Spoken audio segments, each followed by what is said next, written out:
Hey, en ce moment, tu peux retrouver mon nouveau projet en financement participatif sur Game on Tabletop et mes anciens projets sont aussi disponibles sur ma boutique en ligne. Les liens sont dans la description. Bonne vidéo à toi. Et on continue avec cette petite série centrée sur les classes de jeux de rôle et comment les jouer au mieux au sein de vos parties de jeux de rôle aussi. Petit disclaimer comme d'habitude, avant de commencer cette vidéo, on va plus se concentrer sur l'interprétation et la création de personnages que sur les règles à proprement parler. Si vous voulez une série de vidéos plus basée sur cette dernière, je vous conseille l'excellente chaîne d'EtuGame JDR qui aborde ce sujet pour chacune des classes. Autre point notable, certes il y a marqué D&D, mais comprenez bien que les conseils qui vont être proposés par la suite restent applicables de manière généraliste. J'ai pris volontairement Donjons et Dragons comme exemple car c'est, à mon sens, le plus représentatif des JDR Medfan entre guillemets classiques. Concernant les conseils qui vont être abordés dans cette vidéo, notez bien que ceux-ci sont à prendre comme des pistes de réflexion à creuser pour s'éloigner d'un stéréotype plutôt que comme une sacro-sainte parole à suivre de ma part. Oui, je dis ça parce qu'il y en a encore, je crois qu'ils ont pas vu la vidéo, ils ont pas trop compris, donc bon, peut-être ils resteront jusqu'à là, je sais pas.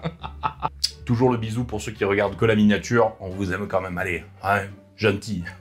Voilà, maintenant que tout ça c'est dit, attaquons-nous donc aux voleurs, ou roublards aussi appelés ainsi, comme vous avez pu le voir dans la titre de vidéo. Allez, c'est parti. Alors dans les univers médiévals fantastiques, le voleur aussi appelé roublard est souvent dépeint comme un personnage doté d'une agilité et d'une discrétion toutes deux exceptionnelles, ce qui lui permet de s'infiltrer et de se déplacer sans être détecté par ses opposants. C'est aussi bien souvent un expert en crochetage, de serrure et en vol à la tire, et il excelle également dans l'usage d'armes légères comme les dagues qui complètent parfaitement sa panoplie en matière de furtivité, qu'il met généralement à profit pour faire les poches d'à peu près tout le monde, tant son appât du gain est sans limite. Du point de vue du combat, il préfère généralement éviter la confrontation directe au profit de stratégies plus subtiles, comme une bonne attaque sournoise entre les omoplates, histoire de mettre tout le monde d'accord. Car après tout, comme le dit l'adage, mieux vaut tuer par derrière que mourir par devant. Du côté de son background, on est très souvent dans un mélange assez opaque, impliquant d'une façon ou d'une autre la criminalité, les bas-fonds, les quartiers malfamés, etc., etc. Mais de toute façon, tout ça, on en sait rarement quelque chose, puisque le voleur ne parle jamais de son passé. Non, il préfère la plupart du temps rester drapé dans un mutisme sombre et mystérieux, solitaire et torturé qu'il est. Et enfin, pour finir, le voleur est souvent vu comme ayant une moralité flexible, prêt à enfreindre les lois pour atteindre ses objectifs. Rien de surprenant là-dedans, puisqu'étant donné que faire les poches de son prochain n'est pas une activité non plus très respectable, on s'attendait pas forcément à un enfant de cœur, on va pas se le cacher. Ce qui nous donne, comme d'habitude, 3 points sur lesquels on va travailler un petit peu pour aller au-delà du stéréotype sans forcément aller chercher trop loin non plus. Comme d'habitude dans ces vidéos, vous commencez à avoir l'habitude, même si c'est que la deuxième, mais c'est comme ça qu'on va procéder pour toutes les classes. Donc pour résumer, on a ce côté kleptomane qui colle à la peau de cette classe de par le fait que son intitulé ça soit voleur, donc tout le monde pense que le but premier du voleur, ça doit être de voler tout ce qui brille, le côté kleptomane, forcément, on y arrive, les fils se touchent. On a ensuite bien évidemment le côté discret qui est inhérent à cette classe de par ses compétences, mais disons qu'on reste bien souvent dans une application un petit peu simpliste de la discrétion, si je puis dire, à savoir bêtement la considérer comme la première étape guidant vers une attaque sournoise, et puis on s'arrête là. Ou alors s'infiltrer dans un château, ou un truc, enfin bon, c'est généralement vers ce côté binaire qu'on s'arrête. Et pour finir, on va parler un peu de son côté sombre, solitaire, vous savez, cet aspect mystérieux, pas très affable dans son coin là, encapuchonné dans ses secrets bien gardés. Ouh, je suis dark.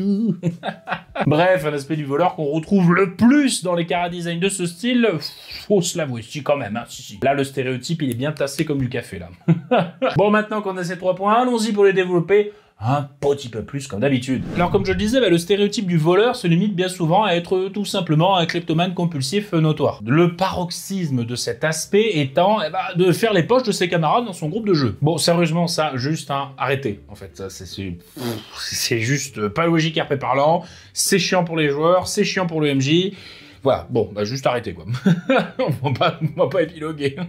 Bon, au-delà de ça, en fait, ce côté kleptomane, c'est surtout quand on interprète l'aspect voleur de la classe au premier degré sans vraiment chercher plus loin. Alors qu'il y a tellement d'autres moyens d'expliciter ce côté filou, si je puis dire, prêt à taper dans l'illégal pour tirer son épingle du jeu. Ne serait-ce qu'en allant chercher, par exemple, quelques compétences annexes sur cette fiche de personnage. Vous pouvez, par exemple, en faire un as du déguisement, qui va se faire souvent passer pour quelqu'un qu'il n'est pas, dans le but d'accéder à des lieux normalement inaccessibles pour quelqu'un de sa condition. mission. Ou bien faire un arnaqueur, beau parleur, qui va plus se concentrer sur son bagou pour voler les gens, comme par exemple dans le cas d'un colporteur charlatan. Vous savez, ce genre de vendeur à la sauvette qu'on voit dans certains films et qui vend des gris-gris inutiles ou des flacons de pisse qui font prétendument repousser les cheveux. Ou encore un courtisan ou une courtisane qui va plus se baser sur ses charmes et la séduction pour soutirer des informations ou de l'argent à ses victimes. Ou bien faire un tricheur de rue qui est doué pour escroquer les gens qui acceptent de jouer à des jeux d'argent avec lui. Ou encore un ancien contrebandier qui faisait passer de la drogue ou toute autre ressource illégale en douce, en se basant plus sur de la persuasion ou de la manipulation via des pots de vin comme le feraient des mecs de la mafia. Ou encore un bandit de grand chemin ou un coupe-jarret en allant chercher des compétences comme de l'intimidation pour faciliter l'extorsion. Ou encore, je sais pas moi, pourquoi pas un alchimiste qui a découvert que se transformer temporairement en rat, bah ça permet d'aller retirer à la banque facilement dans un compte qui n'est pas forcément le sien, et qui a toujours des potions sur lui pour pallier aux aléas de pareille activité. Bref, les exemples sont nombreux, mais comme vous pouvez le voir, l'aspect voleur reste plus une résultante de second plan,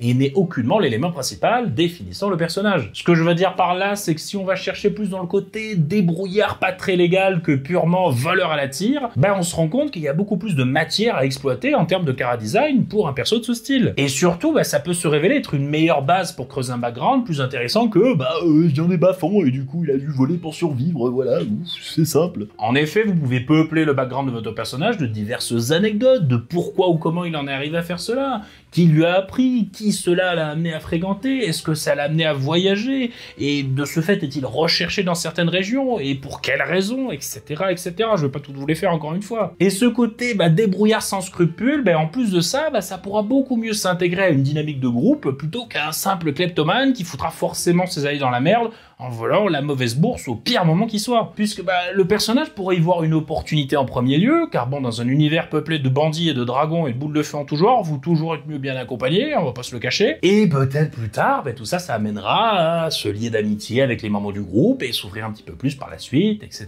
etc. Et justement, puisqu'on parle d'ouverture aux autres membres du groupe, c'est le moment parfait pour traiter de ce côté sombre, ténébreux, mystérieux, peu affable, vêtu de noir, sous sa capuche tout aussi noire, avec un passé encore plus noir. Oh, doucement sur les nuances de noir, là, calmez-vous, hein. Faire du noir sur du noir comme ça, t'es mal à la gueule du tableau après. Génial le chara-design. Au passage, juste comme ça glissé, j'ai fait une vidéo sur comment jouer un personnage désagréable, elle s'affiche juste ici, si jamais ça vous dit d'en savoir plus sur ce sujet en particulier. Et on va parler un peu d'autre chose, bien évidemment, pour pas faire de redites. Bon, blague à part, je pense qu'on peut rajouter un peu de couleur dans tout ça, ça ferait pas de mal, ou à minima, quelques nuances, histoire que ce soit pas du noir sur du noir, et peut-être mettre 2-3 nuances de gris. Bon, déjà, d'un point de vue global, vous pouvez commencer par apporter un peu de profondeur à votre voleur en lui donnant une motivation, un code de conduite, ou du moins une certaine éthique qu'il va essayer au mieux de respecter tout le long de son aventure. Il faut respirer, Cyprien, là. Tout du long de son aventure. Tout du long de son aventure, voilà, j'y arrive. Et ça sera toujours mieux que de faire juste un connard sans foi ni loi. Alors à ce sujet, vous pouvez être très inventif, vous pouvez dire qu'il essaye de retrouver un parent disparu, au contraire qu'il essaye de fuir l'influence de quelqu'un, ou encore qu'il ne vole que les gens fortunés, ou bien qu'il essaye de ne pas faire du mal aux enfants. Bref, il y a vraiment de quoi faire pour sortir aisément du côté monolithique de simple criminel. Et pour son tempérament, je pense qu'il faut vraiment sortir de ce carcan du stéréotype qui veut que voleur égale obligatoirement peu affable ténébreux. Qui, je dois l'avouer, étrangement, la dent assez dure dans la pop culture, c'est fou ça. Alors que pourtant, vous pouvez aisément en faire des filous qui sont des gros extravertis, que ce soit par nature ou bien uniquement en façade. Là-dessus, au niveau des personnages de fiction, vous pouvez prendre exemple sur Tullio et Miguel dans le dessin animé La Route d'Eldorado, qui sont tous deux à la base des gros tricheurs de rue, ou encore Lupin dans la série manga Lupin the Third, que j'apprécie énormément au passage, sans oublier la figure du pirate avec l'inénarrable capitaine Jack Sparrow. Alors attention, vous n'êtes pas non plus obligé d'aller dans des extrêmes cartoonesques non plus. Vous pouvez largement aller voir du côté de films comme Attrape-moi si tu le peux avec DiCaprio, ou encore de la série de films comme Ocean Eleven. Et vous pouvez même en faire une sorte de justicier de votre voleur en vous inspirant de personnages iconiques comme Robin des Bois, qui volait aux riches pour donner aux pauvres. Et je ne vous dis pas tout ça dans le but de vous montrer que jouer un voleur roublard un peu dark, c'est forcément une mauvaise chose et preuve d'un mauvais roleplay. Juste que ce n'est pas forcément une chose absolument obligatoire quand on choisit cette classe. Et si vous voulez vraiment rester dans ce côté dark, malgré tout, vous pouvez quand même raconter des choses en allant creuser, comme je le disais, sur le pourquoi du comment il a été amené à faire ça, et cela peut être par quête de vengeance, comme dans la série Dishonored, ou bien, je sais pas, partir dans l'idée qu'il s'est associé aux mauvaises personnes, genre une mafia qu'il essaye de fuir tant bien que mal, continuant de faire ce qu'il sait faire de mieux sur la route, pour survivre au passage. Ou encore qu'il cherche à amasser assez de richesses pour mettre la daronne à l'abri, comme on dit dans le jargon, quitte à prendre comme ça des raccourcis. Enfin bref, comme vous pouvez le voir, il y a toujours moyen d'aller plus loin que le côté sombre, passé, opaque, atrocement générique, et qui ne raconte au final pas grand chose. Ce qui laissera beaucoup plus de prises sur lesquelles les autres joueurs pourront s'accrocher pour générer du roleplay au sein du groupe, et ainsi faire vivre la partie. Parce que oui, on ne va pas se le cacher, il faut bien se l'avouer, un mec peu affable qui parle pas et qui a une capacité d'échange social proche d'une moule trop cuite, bon, ça se montre assez vite ses limites, voilà.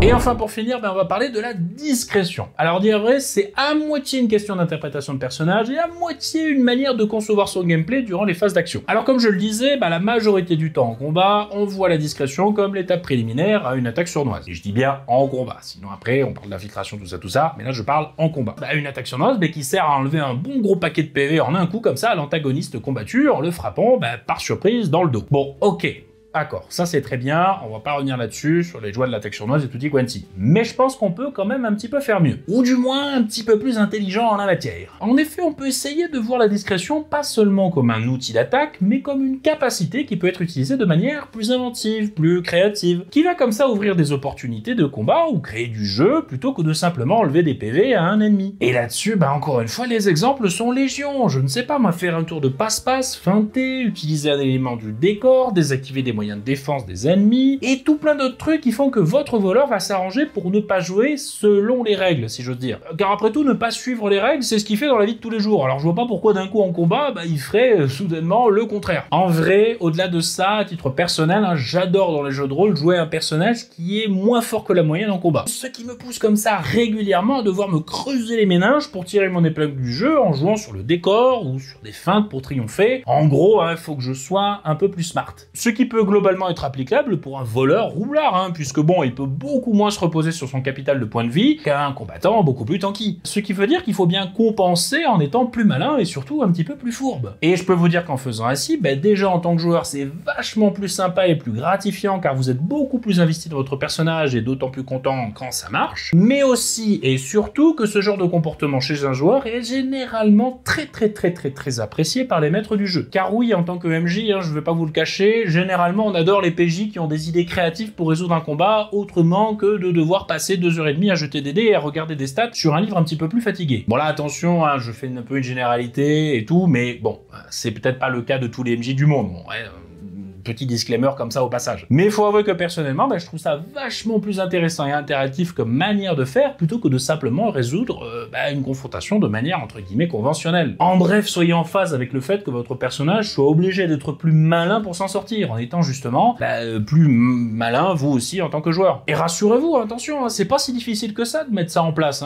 Parfois, juste de demander comme ça quelques précisions quant aux éléments du décor à votre MJ et entamer une petite discussion avec lui sur ce qui serait possible de faire avec ces derniers suffit amplement à donner ce qu'il faut comme base pour une approche non conventionnelle du combat. Voilà, ça reste comme je le disais, plus un conseil sur une approche de jeu en particulier qui reste quand même aligné sur l'interprétation de votre personnage. Et très franchement, je vous recommande, à titre personnel encore une fois, de tester cette façon de jouer parce que je trouve, comme je l'ai dit, que c'est super fun. Beaucoup plus du moins que de simplement jeter des dés pour une attaque sournoise. Voilà, je l'ai dit. Et enfin, comme d'habitude, on va finir par un tout petit encart comme ça pour parler du chara design visuel stéréotypé de pareille classe de personnages. Alors je vous la fais courte, mais le voleur, ça se résume généralement à un costume noir, des plaques de cuir et une capuche pour pas qu'on voit son visage parce que il est trop discret, toi-même tu sais, t'as compris. Sauf que si ça se trouve être le seul tocard dans une foule à porter ce genre d'accoutrement, du coup le côté discret, il passe beaucoup à la trappe, on va pas se le cacher. Bon alors ok, je vais pas non plus vous dire de changer de style en variant juste la couleur de base comme l'a fait Assassin's Creed, ce serait un petit peu trop facile. Mais au lieu de ça, vous pouvez déjà un peu varier cette apparence en allant chercher dans des costumes un peu plus colorés de la Renaissance italienne par exemple, avec des chemises à crevure, un style un peu plus élégant, tout ça dans le but de paraître plus présentable pour les cibles qu'ils souhaitent arnaquer ou manipuler. Juste, je veux dire, entre ce mec-là et ce mec-là, il y en a quand même un à qui tu fais instinctivement plus confiance. Voilà. C'est juste simple, quoi. Ou bien partir dans un aspect visuel plus proche des Pirates des Caraïbes, ou encore vous inspirer des modes vestimentaires ottomanes de l'époque médiévale, dans le style d'Aladin, si jamais vous souhaitez apporter une touche un petit peu plus exotique à votre voleur. Au demeurant, je vous conseille d'ailleurs les chara-design visuels des personnages des modes multijoueurs de certains jeux Assassin's Creed, qui sont assez variés tout en restant dans le style roublard propre à la DA principale de cette série. Cela pourra toujours vous donner quelques pistes d'inspiration en la matière, sait-on jamais. Et au-delà du côté vestimentaire, on peut aussi essayer d'aller chercher des armes différentes que les simples dagues emblématiques du voleur. Bon, ça reste à discuter avec votre maître du jeu, là aussi encore une fois. Mais dans les armes un peu dans le même style que des dagues, on a le Shenbiao qui est grosso modo une dague reliée à une corde qui était utilisée en Chine au XVIIIe siècle. Ou encore sa variante avec des poids connus sous le nom de marteau météore. Ou bien aller chercher dans la culture hindoue avec les fameuses griffes de tigre, ou bien le célèbre Qatar, aussi nommé langue de bœuf, qu'on retrouve dans Tintin et les cigares du pharaon.